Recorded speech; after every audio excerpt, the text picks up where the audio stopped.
Have you ever heard of the story about Angulimala? No. Angulimala was a very spiritual young Indian gentleman. And he wanted to find liberation. He wanted to find a way out of samsara. He wanted to find nirvana. And he found a teacher who taught him that if he kills 1,000 individuals, and each individual he kills, and he cuts off their digit, their one digit, and wears it, when he wears the 1,000th digit, he will become enlightened, he will reach nirvana. He believed it. He believed it, he loved it, and he ran around the countryside helter-skelter because it was a spiritual practice to him. And he waited at the waysides, he waited behind trees, behind boulders, behind shrubs, and he would jump out at people, murder them, cut off their finger, and string it onto what he had. So the local people started calling him Angulimala. Angui is finger, mala is a rosary. And so he did that happily. He had killed 999 persons. He had one person left until he reaches nirvana. The Buddha walked by. He was so happy and ecstatic because that's his 1,000th victim. He doesn't even know it's a Buddha, but the Buddha walked by because it was during Buddha's time. And he chased after Buddha. Buddha, with his omniscience and clairvoyance, knows what Angulimala wants, knows he wants to kill and what he's been doing. So Angulimala chased after Buddha, and there was a distance of about 7 to 10 paces, something like that, between them. When he ran faster, Buddha would still be walking, and the pace would remain the same. And when he slowed down, the pace would remain the same. He couldn't get closer to the Buddha no matter how fast he walked, how he ran, or how he slowed down. Finally, he was exasperated and tired, and just really panting away. And he said, "Could you stop walking? Could you stop moving? I can't catch you."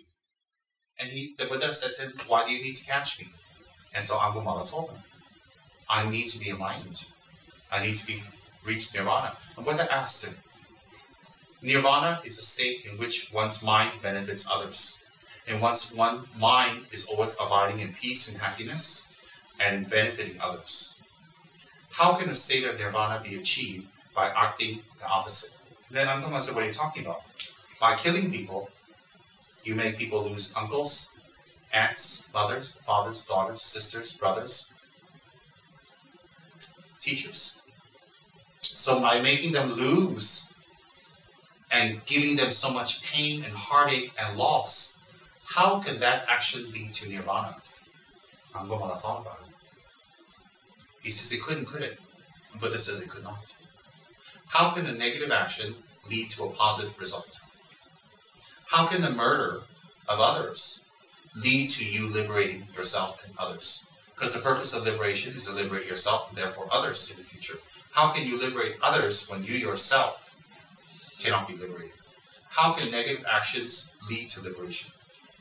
Because of the aeons of speaking the truth, because of aeons of Buddha always telling the truth, his speech had more power to Angulimala's ears than an ordinary person.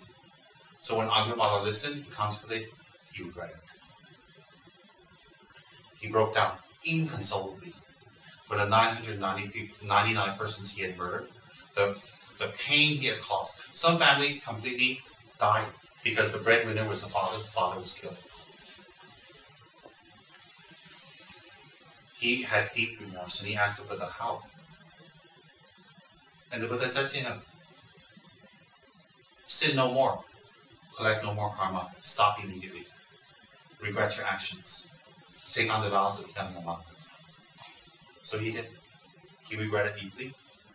He became a monk. And he went to do meditation. But because he had gone to so many villages, and he had murdered so many people, every day the monks would go on alms begging. They would go and beg for alms. When he went with the monks, the other monks would put their bowls out, and the people would give them rice and vegetables. When he put a bowl out, they threw rocks and hit him. So pretty much Angulimala could not go with the other monks. He could not travel with the other monks because sometimes the rocks would fall on the other monks by accident. So Angulimala would go on his own. But wherever he went, people would throw rocks at him.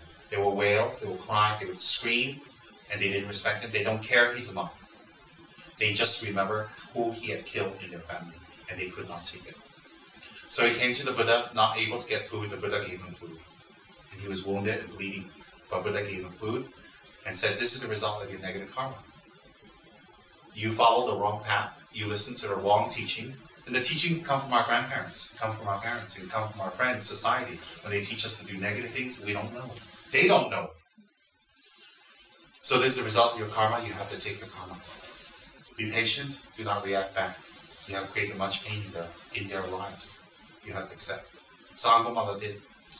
And I think later on, Angulimala, the monks brought him food because he couldn't go out and beg. He just couldn't go anywhere because people would throw rocks at him all the time. But he never lost his patience. He never lost anger. He never showed anger to anyone after becoming a monk because he knows what he did. So he meditated, and incredibly, he was able to purify so much negative karma through his meditation that in that very life, he became an arhat, which means someone who doesn't return back to samsara. He didn't become a Buddha. He became an arhat. We call lohan in that one life. So he became the arhat Angulimala. My point, who hasn't committed negative karma? Everybody in this room is in this room because we created negative karma that's already. No one's an exception. But to do something about it is divine, is the right way. You have the great karma and a great virtue from your previous life to come across Buddha's teachings and listen and want to reverse what you're doing. That is excellent. Do not lose hope. Do not be scared. If I may say so with respect, it's better to be poor and do good things than to be rich because of bad things. Don't take offense. Think about that carefully.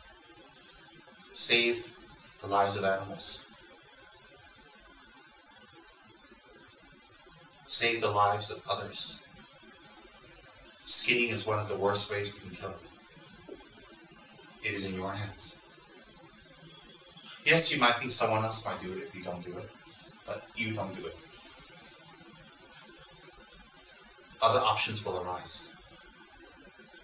Other options will arise. I will pray for you. You keep Setra very close to you, and you ask him for help. He will give you help.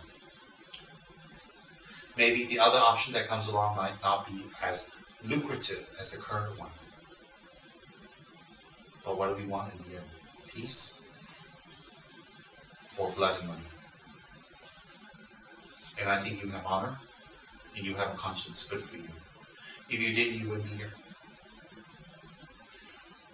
Keep going with it. Show a good example to your children. You're welcome. You're welcome.